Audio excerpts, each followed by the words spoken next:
You always have an explanation for why people hurt you. They were stressed. They did not mean it. They are going through something. You know how they are. It was not really about you. You are so good at understanding other people's behavior that you have made it almost impossible for anyone to be accountable to you. Think about the last time someone let you down, really let you down, and notice what happened inside you. Not anger, not a boundary, not a conversation where you said, "That was not okay." Just a quiet internal explanation, a reason that made their behavior make sense, a story that turned their failure into something understandable, and you moved on, carrying it, alone, because that is what understanding people do. They absorb, they process, they forgive before they are even asked, and they wake up one day in relationships that have slowly trained everyone around them that there are no consequences for treating them badly. Here is what is actually happening. Your understanding is not just a personality trait, it is a survival strategy, one that was built specifically in response to an environment where expressing hurt created more pain than absorbing it. Maybe conflict in your house was dangerous, not physically, but emotionally. The kind of dangerous where someone's anger fills the room, and the safest thing to do is understand your way out of it. Maybe you learned early that the people you loved had limits, that pushing back meant losing connection, that the price of honesty was distance.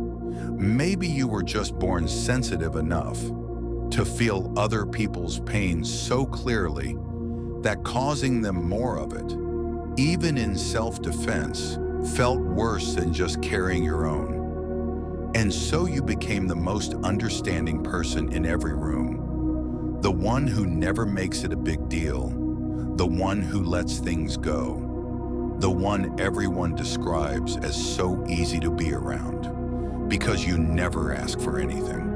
Because you never hold anything against anyone, because you have an explanation for everything. Psychologists call this pathological empathy, not because empathy is bad, but because empathy without boundaries becomes a system that teaches the people around you that your feelings are optional, that your needs are negotiable, that you are the one person in their life they never have to worry about losing, because you will always understand, whatever they do to you. And here is the cost of that. You do not have relationships. You have arrangements where you give everything and receive whatever is left over after everyone else has taken what they need. So what do you do with this?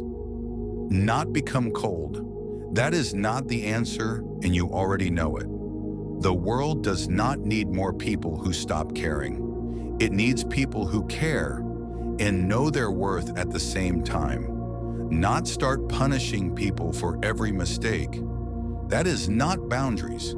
That is just pain looking for somewhere to go. One thing, you let people experience the natural consequence of not showing up for you. Not a lecture, not an ultimatum, not a carefully worded conversation about your feelings. Just, you stop absorbing the consequence on their behalf.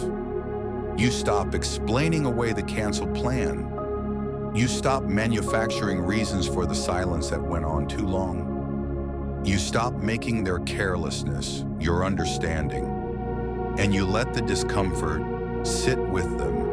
For once, Jim Rohn said, "You teach people how to treat you by what you accept, and I want to be direct about what that means for you. Every time you understood your way past something that hurt you, you gave someone a lesson, not the lesson you intended, not the lesson they deserved, the lesson that you, specifically you, can be treated that way. And they learned it, and they will keep applying it until something changes. That something is not them. It was never going to be them. It is you deciding that being understood is something you also deserve. If this is the kind of honest conversation you have been looking for, I make one of these every week. You know where to find me.